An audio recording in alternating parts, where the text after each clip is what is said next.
இந்த காலை வேளையிலே தேவனுடைய நாமத்திலே ஆசீர்வதிக்கிறேன். தேவனுடைய பிள்ளைகளாகிய நீங்கள் தேவனுடைய நாமத்தை தைரியமாய் பயன்படுத்தக்கூடிய அதிகாரத்தை பெற்றிருக்கிறீங்க. அவர் சொல்றார், என் நாமத்தினாலே நீங்கள் எதை கேட்டாலும் நான் உங்களுக்கு தருவேன்.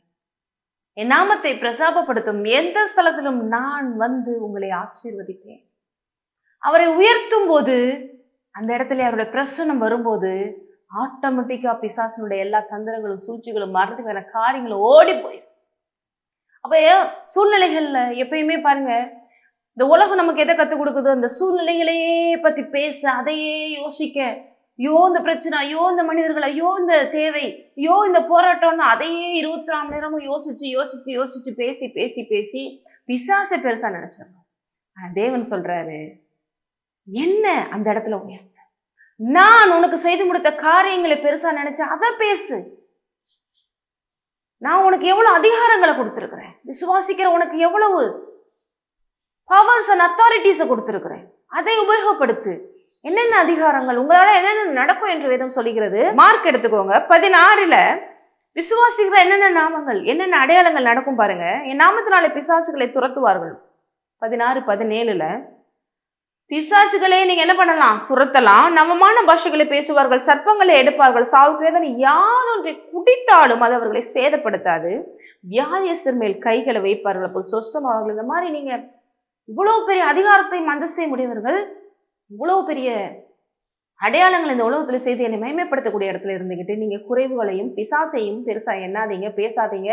இந்த உலகத்துல நடந்து கொண்டிருக்கிற காரியங்களை பார்த்து இது இப்படி ஆயிடுச்சு, அது அப்படி ஆயிடுச்சு, அடுத்தே நாமோ அப்படின்னு சொல்லும் போது அந்த அழிவை ஏற்படுத்திக்கிற பிசாசை நம்ம பெருசா பேசுற மாதிரி, அதை விட அதை எல்லாவற்றையும் கீழ்ப்படுத்தி ஆண்டு கொள்ளக்கூடிய வல்லமையும் அதிகாரமும் தேவனுடைய நாமத்தில் நமக்கு கொடுக்கப்பட்டிருக்கிறது. எபேசியர்ல தான் வசனம் சொல்லுகிறது, பிதா இயேசுவை இந்த உலகத்திலே மனிதனாய் வந்த இயேசுவை எல்லா நாமத்திற்கும் மேல உயர்த்தினார். ஏன்? அந்த மனிதனாய் வந்த இயேசுக்கு கிடைத்த எல்லா அதிகாரங்களும் வல்லமைகளும் நமக்கு வரும்படியாக. ஏனென்றால் இயேசுக்கு தேவையில்லை, இயேசு ஏற்கனவே ராஜாதி ராஜா, கர்த்தாதி கர்த்தா, ஆதியிலேயே அவர் இருந்தவர், எல்லாமே அவரால் தான் உண்டாக்கப்பட்டது. அப்ப நமக்காக அதை எல்லாவற்றையும் மீட்டு கொடுக்க அவர் வந்தார். அப்ப அவர் அவ்வளவு தூரம் உயர்த்தினதுக்கு காரணம் என்ன? அவருடைய அந்த ஆசீர்வாதம் எல்லாம் நமக்கு வரும்படியாக. அதனாலதான் எபேசியர்ல 1 சொல்லப்படுகிறது, 21-22 பாருங்க, அவரை உன்னதங்களிலே தம்முடைய வலது பாசத்தில் உட்காரும்படி செய்து எல்லாவற்றினுடைய பாதங்களுக்கு கீழ்ப்படுத்தி. அப்படி என்றால் என்ன?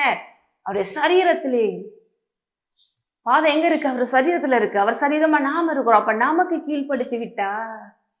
இப்ப எல்லாவற்றையும் கீழ்ப்படுத்தி ஆண்டு கொள்ளக்கூடிய இடத்துல இன்னைக்கு நம்ம உயர்த்தப்பட்டிருக்கிறோம். ஆகவே பிரச்சனைகளை பெருசா எண்ணி பேசி அதை தலைமையில வச்சு பிசாசை பெருசா எண்ணாதீங்க. ஏன்னா நம்ம எதை பெருசா எண்ணுறோமோ பேசுறோமோ அதுதான் பாருங்க அங்கே மேனிஃபெஸ்ட் ஆகும், அதுதான் அங்க டாமினேட் பண்ணும்.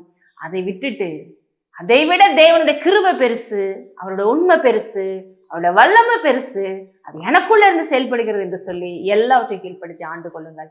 முழு சுதந்திரமும் அதிகாரமும் அவருடைய பிள்ளைகளாய் உங்களுக்கு கொடுக்கப்பட்டிருக்கிறது. நீங்கள் அதிகாரம் பெற்று உங்க வாழ்க்கையில நீங்க அப்படி ஆண்டு கொள்ளலாம், இந்த உலகத்துல அப்படி ஆண்டு கொள்ளலாம். அப்படி தேவனை மகிமைப்படுத்துங்கள். இந்த பூலகத்தை பரலமாக மாற்றக்கூடிய அந்த பொறுப்பும் அதற்குரிய தகுதியும் உங்களுக்கு எனக்கும் இருக்கு. இதை உணர்ந்து செயல்படும்படி அழைக்கிறேன். ஜெபிப்போம்.